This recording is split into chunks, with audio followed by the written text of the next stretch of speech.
안녕하세요. 2% 부족한 초보 아빠 호야입니다. 오늘은 정말 저에게 소중한 사람이죠. 아내 효니를 모셨습니다. 안녕하세요. 오랜만이죠. 오랜만이죠. 그동안 어떻게 지냈어요? 그동안 제가 임신 중에는 약간 조산기가 있어가지고 거의 누워서 지냈고, 출산하고 나서도 좀 출산 과정에서 조금 애가 좀 잘 안 나와가지고 힘들게 막 낳느라고 다음에 낳고도 좀 누워 있었어요. 그 출산의 모습 생각할 때마다 이게 마음이 울컥울컥합니다. 눈물 안 나요. 오셨잖아요. 눈물이 안 보이던데요. 여러분들도 출산 때 혹시 눈물 나셨나요? 저는 안 났는데. TV에서 보면 막 아빠들이 막 어. 울고 막 이러잖아요. 감동의 눈물. 나도 카메라 있었으면 울었을 거야. 억지로. 악어의 눈물. 그때의 그 심정은 말로 표현을 할 수 없지만 정말 감동적이었습니다. 감동적이었어. 아내 현이의 심정은 어땠어요? 저는 진짜 깜짝 놀랐어요. 왜? 딱 낳자마자 아기를 배 위에 올려주잖아요. 너무 피덩인 거예요. 깜짝 놀랐어요. 무서웠어. 자기한테 미안하게 하지만 좀 미안하더라고. 무서웠어. 무서웠다. 그 못생겼다 이 얘기잖아. 그런 말 하지 마세요. 자, 어쨌든 오늘 왜 효니를 이렇게 초청을 해서 진행을 하게 됐냐, 바로 조리원에 대한 이야기를 하려고 합니다. 저희가 2주 동안 이제 조리원에 있으면서 초보 아빠의 입장에서, 그 다음에 초보 엄마의 입장에서 느꼈던 조리원의 그런 경험들을 Q&A 형식으로 한번 풀어보려고 하거든요. 그러니까 이제 곧 출산을 앞두고 있는 예비 엄마 아빠들에게 도움이 되셨으면 좋겠습니다. 꼭 끝까지 봐주시고 좋았다면 어떻게? 구독과 좋아요. 꼭꼭꼭 눌러주세요. 아이, 잊지 않았어요. 조리원은 보통 천국이라고 많이들 하시잖아요. 네. 아빠에게도 천국이었나요? 저보다 더 빨리 놓으신 형님들께서는 저한테 하는 말씀들이 조리원이 마지막 휴가다. 아기를 이제 집으로 데리고 오면은 그때부터는 전쟁 시작이니까 그 2주간을 잘 즐기다 와라 라고 얘기를 해주시더라고요. 그래서 저는 그 말만 믿고 들뜬 마음에 그냥 아기만 보고 오면 되겠다 라는 좀 가벼운 마음으로 갔었죠. 근데 실상 그게 아니었습니다.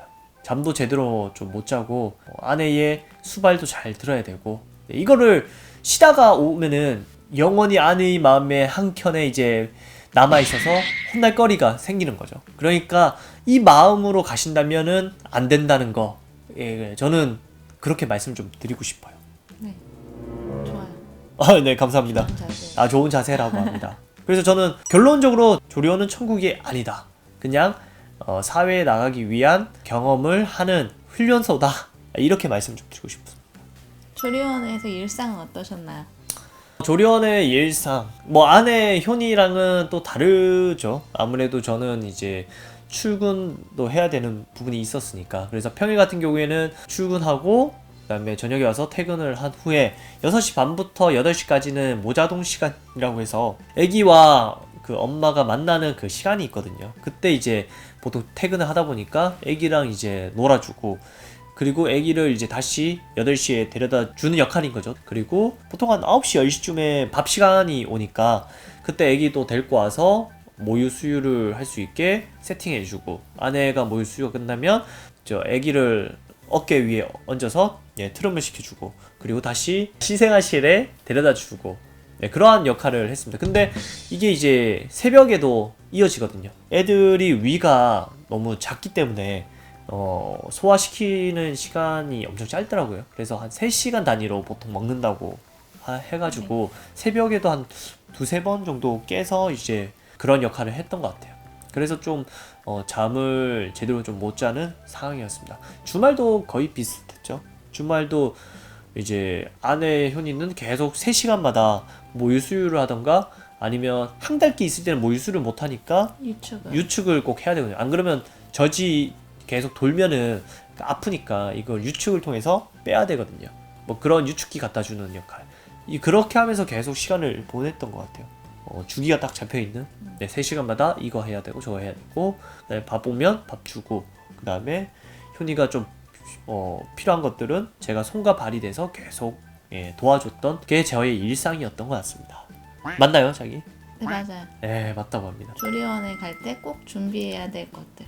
생각보다 조리원 갈 때 준비할 게 별로 없더라고요. 왜냐면 공통적인 것들은 아내 효니가 다 준비를 했고, 그거 외에는 제가 뭐 안에서 생활할 때는 옷들 같은 경우에 다 준비가 되니까 매일매일 갈아주거든요. 그리고 뭐 팬티도 몇 장 갖고 오기만 하면은 다 빨아주시니까 그런 걱정은 안 하셔도 될 것 같아요. 단 이제 출근 복장, 출근 복장이 좀 필요하신 분들 같은 경우에는 옷을 넉넉히 챙겨 오시는 게 좋을 것 같아요. 그거는 뭐 제공해주는 요건이 아니다 보니까. 그리고 출근을 만약에 조리원에서 하신다면 그게 필요하지만, 그게 아니라 뭐 집이 좀 가깝다 하면은 집에 가서 입고 가신다면 제가 봤을 때는 거의 필요 없지 않나, 그렇게 생각을 해봅니다.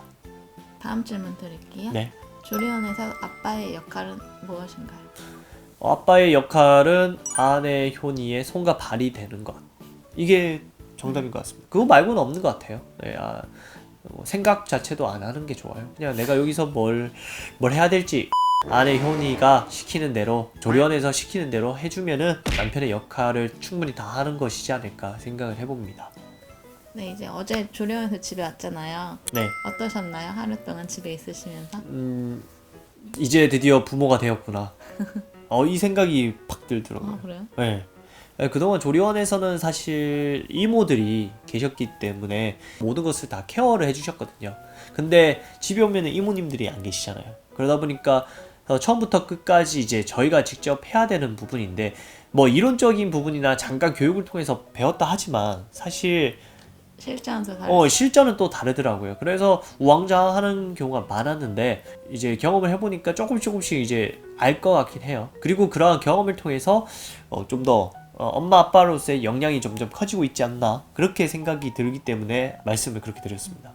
근데 어쨌든 조리원에서 알려줬던 것들이 대부분 다 이제 집에 왔을 때 다 적용이 되는 것들이니까 꼭 체크를 잘 하셔서 좀 미리 숙지하고 오시면 좋을 것 같아요. 특히 기저귀 가는 거, 이 부분은 남편들이 꼭 도와줘야 될 파트인 것 같아요. 생각보다 애기가 좀 무겁잖아요. 한 3.4kg 정도 됐는데, 한 손으로 이제 씻겨야 되는 거니까 그 부분이나 아니 목욕하는 거, 그 부분은 조리원에서 미리 교육을 해주잖아요. 그래서 꼭 이 부분만은 꼭 알고 집에 오셨으면 좋겠습니다. 마지막 질문. 앞으로 어떤 아빠가 되실 생각이신가요? 세계의 꿈을 지지해줄 수 있는 아빠가 되고 싶습니다. 저 역시 이제 제 꿈을 위해서 살아온 사람인데, 그게 가능했던 것이 이제 부모님들의 든든한 지원이 있었기 때문이라고 생각을 해요. 뭐 돈뿐만 아니라 자신감을 불어주는 등 다양한 요소들이 있잖아요. 그런 게 있었기 때문에 가능했다고 저는 생각을 하거든요. 그래서 우리 세계도 이제 분명히 꿈이 있을 테고 어떤 좋아하는 일이 있을 텐데, 그것을 지지해 줄 수 있는 아빠가 되고 싶은 게 저의 소원입니다. 이상입니다. 자, 아무튼 여기까지가 이제 초보 아빠가 느꼈던 조리원에 대한 생각이었습니다. 자, 다음은 초보 엄마가 경험했던 조리원에 대해서 Q&A 식으로 말씀드려 보겠습니다. 기대해 주세요.